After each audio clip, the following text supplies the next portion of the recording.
Jai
એવી પ્રાર્થના ભગવાનના દૂત સમજો, સેવક સમજો, જેણે ભગવાનને સેવ્યા છે, જેમણે ભગવાનનું પરમ સાન્નિધ્ય પ્રાપ્ત કર્યું છે, ભગવાનનો અનુગ્રહ અને ભગવાનની કૃપા જેના પર સદાય અવિરત સતત પ્રસરી રહી છે, એવા ભક્ત, એવા શ્રી હનુમાનજી, જેની કથા આપણે ગાઈ રહ્યા છીએ, ત્યારે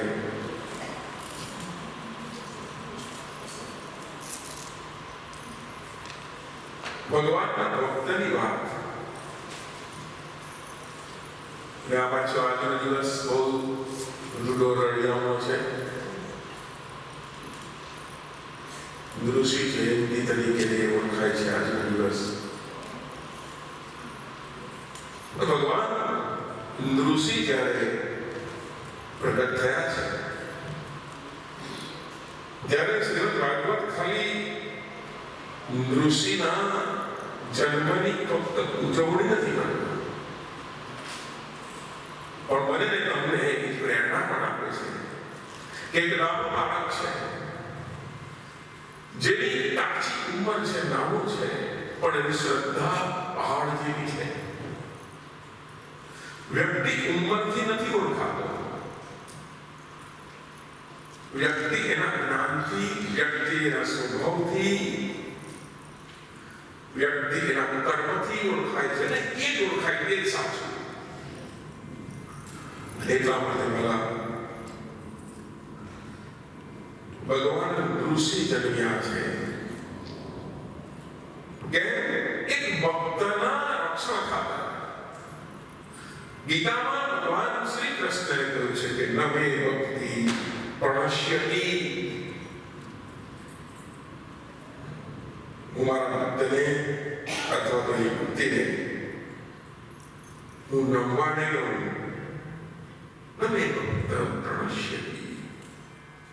અને એટલા માટે જ કદાચ કેટલા બધા દુઃખો પ્રહલાદને પડ્યા છે, પણ તે છતાં મને કેવું હોય તો કહી શકાય કે ભાઈ પ્રહલાદ કોણ, ધ્રુવ કોણ, આ નાના બાળકો છે, પણ એ કોણ છે? એક બાળક તરીકે નહીં લેતા, અને એની ભક્તિને પણ નહીં જોતા. એક જુદી જ રીતે આપણે જોઈએ તો એક કહીશું કે એવું હોય તો કહી શકાય કે ધ્રુવ એક દ્રઢતાનું પ્રતીક છે. આપણે કોઈ ભજન છે ને, મેળવું તો લાગે રે પણ જેના મનડા ન લાગે પાનવાય. એક દ્રઢતાનું પ્રતીક કોઈ હોય તો ધ્રુવ છે. કારણ કે ધ્રુવની અડગતા જ હોય છે. ભગવાન નારાયણે નારદ મુનિને કહ્યું છે કે તમે આની પરીક્ષા કરો. આ બાળકની પરીક્ષા કેવી રીતે કરવી એ પણ નારદ મુનિ માટે પણ, એના જેવા ભક્ત માટે પણ વિષય વિચિત્ર હતો. પણ તે છતાં નારદ મુનિએ જ્યારે પરીક્ષા કરી છે અને નાના બાળકને બતાવ્યું છે કે આ તો વનમાં જવાનું, જંગલમાં જવાનું, સિંહ, વાઘ, વરુ, હિંસક પ્રાણીઓ તમને ખાઈ જશે, કઈ ખાવાનું ભોજન પ્રસાદી ઇત્યાદિ નહીં મળશે તો પણ કહે છે કે હરિ એ મને લાગ્યો એનો નાદ, ભલે થઈ જાઉં બરબાદ, પણ ભજન એનું નહીં છોડું. આ જડતા આપણી તકલીફ શું છે ભાઈ? સહેજ તકલીફ પડે એટલે મેં કહ્યું તેમ ભગવાનને પણ સિઝનલ બનાવી દીધા. રામ ભગવાન કામ ન કરે એટલે બીજા પૂછકીને ઉપર કૃષ્ણ પાસે જાઓ. કૃષ્ણ ભગવાન કામ ન કરે તો નોરતામાં માતાજી પાસે જાઓ. માતાજી કામ ન કરે તો ગણપતિ પાસે જાઓ. ગણપતિ નો કામ કરે તો સાંઈ બાબા તો છે. લાઈનમાં બધાને સિસ્ટમ બનાવી દીધા. આપણે પાસે ચોઈસ છે, વિકલ્પ છે. 33 કોટી દેવતા છે, પણ સાહેબ અંત્યનો નરસિંહ મહેતા કહે છે અંત્ય તો એકનો એક. જેવી રીતે સોનું એ છે, એમાંથી બધા ઘરેણા બને, પણ અંત્ય તો સોનું છે. એન્ડ ઓફ ધ ડે એને કાઢી નાખો એ બધા ઘરેણા, તો અંત્ય તો સોનું. ભગવાન અનેક છે, નામ અનેક છે, રૂપ અનેક છે, પણ અંતે તો એકનો એક છે. અને એટલા માટે બધામાં જ એટલું પણ કહું તમને, તમે જેમાં માનતા હો, જે ભગવાન, જે ગુરુ, જે સંપ્રદાય, જેમાં જે ધર્મ, જેમાં માનતા હો તેને વળગી રહેજો. વંદન દરેકને કરવાના, પણ ચંદન એકને જ કરવાના. તમારો ઇષ્ટદેવ હોવો જોઈએ, તમારો સદગુરુ હોવો જોઈએ, નિયુક્ત કરેલો. અને એટલા માટે સદગુરુ અને તમારો ભગવાન અથવા તો તમે ઇષ્ટદેવ જેને માનતા હો એને પોતે બદલવા નહીં જોઈએ. એક ગામમાં કથા ચાલતી હતી. એક ખેડૂત આવ્યો. ખેડૂતે પેલા કથાકારને કહ્યું કે બાપજી, તમારા હાથમાં તો જાદુ હોય છે. બધા એવું સમજે કથાકાર પાસે એટલે બધું જોયું. તમારા હાથમાં તમે જે બોલો એ થાય. અમે જે બોલો એ થાય, અમે તો એ નહીં સાંભળો. જે પણ કોઈ કથાકાર જે બોલે થાય નહીં. આમાં જે લખેલું હોય તે બોલતા હોય. આમાં જે લખેલું હોય તે બોલતા હોય. અને આની આરામ તો કઈ છે. પેલા ખેડૂતે કહ્યું કે બાપજી, મારા ખેતરની અંદર મીઠું જળ નથી નીકળતું. ખેતરમાં કેટલી જગ્યામાં ખોદ્યું પણ જળ નથી નીકળતું. તો તમે કઈ સલાહ આપો? મારે શું કરવું જોઈએ? મારા ખેતરમાં જળ જોઈએ તો તે પેલા કથાકાર સંતે વાત કરી. એક કામ કર્યું. શું આવતીકાલે 100 ફૂટ ખોટ છે, જ્યાં જળ નીકળે નહીં નીકળતો મને કહેજો. બીજે દિવસે બરાબર 100 ફૂટ ખોલ્યું. દોડતો પાછો આવી રહ્યા છે. ક્લાસને કહ્યું કે તમે ખોટા, તમારી કોઠી એ ખોટી અને બંધ રાખો. કેમ સમજ્યું? એ 100 ફૂટ તમે કહ્યું 100 ફૂટ ખોલ્યું, પણ તે સમય પણ જળ નહીં નીકળ્યું. અંદર બને જ નહીં. મને લઈ જા કેવી રીતે કહ્યું?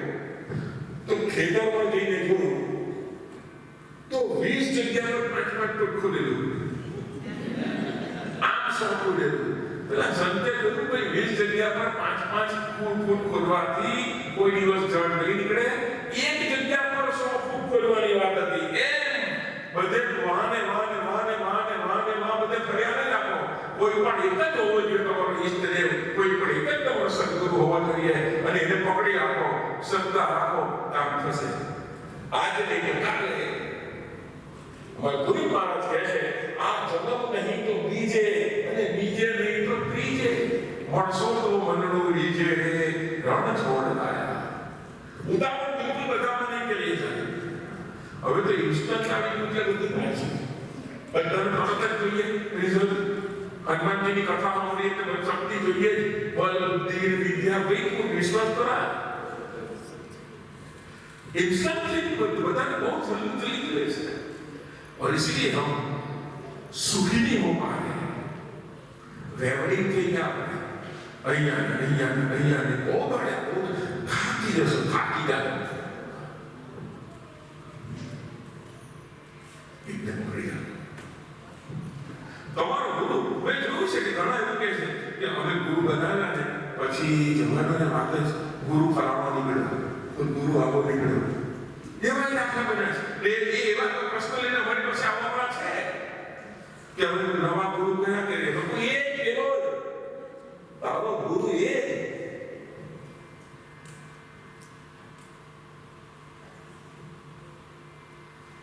ઓશો રજનીશના એક શિષ્યને एक जगह पर प्रवचन करवा માટે આમંત્રણ મળ્યું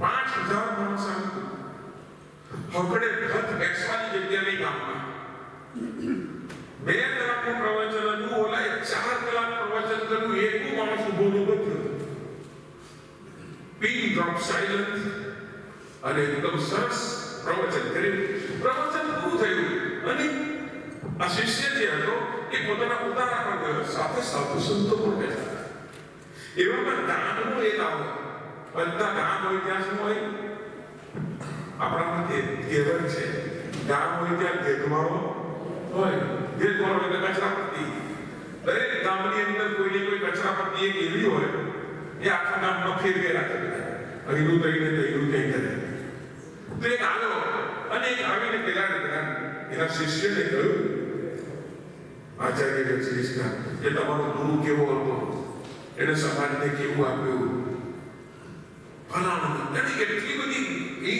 ઇન શોર્ટ એટલી બધી અભદ્ર ભાષામાં અપમાન કર્યું છે એના ગુરુ, પણ શાંત બેઠો છે. આજે બધા સંતો પણ હતા, એને કહ્યું પેલા શિષ્યને, ભાઈ હવે તો જવાબ આપ, તારા ગુરુના વિરુદ્ધમાં કેટલું અપમાન પણ કરે છે આ, અને કેવું બોલે છે, કઈ તો જવાબ આપ. પેલા શિષ્યએ ખાલી એક લાઈન આન્સર આપ્યો કે મારા ગુરુએ સમાજને શું આપ્યું એ જોવાનું કામ મારું નથી, મારા ગુરુએ મને શું આપ્યું એ જોવાનું કામ મારું છે. જો મારા ગુરુએ મને કંઈ નહીં આપ્યું હોત તો 5000 માણસ આજે તમે હકડતા બેઠા નહીં હોત અને મારી વાત સાંભળે નહીં હોત. મારે એ જોવાનું કે મારા ગુરુએ મને શું આપ્યું છે. તમારો ગુરુ જેવો છે તેવો સ્વીકારી લો. ગઈકાલે આપણે જોયું નારદ મુનિના માછી આપણે ગુરુ બનાવ્યો. જેવો છે તેવો તમારો ગુરુ છે. આપનો બદલાય. તમારો દીકરો મરણવા ગયો એને ઘોડા પર ચડ્યો હોય ને સામેથી કોઈ મોટો હીરો અથવા તો કોઈ મોટો માણસ આવે પૈસા પાડતા તે તમારા છોકરાને નીચે ઉતારીને જાવ. આજે તો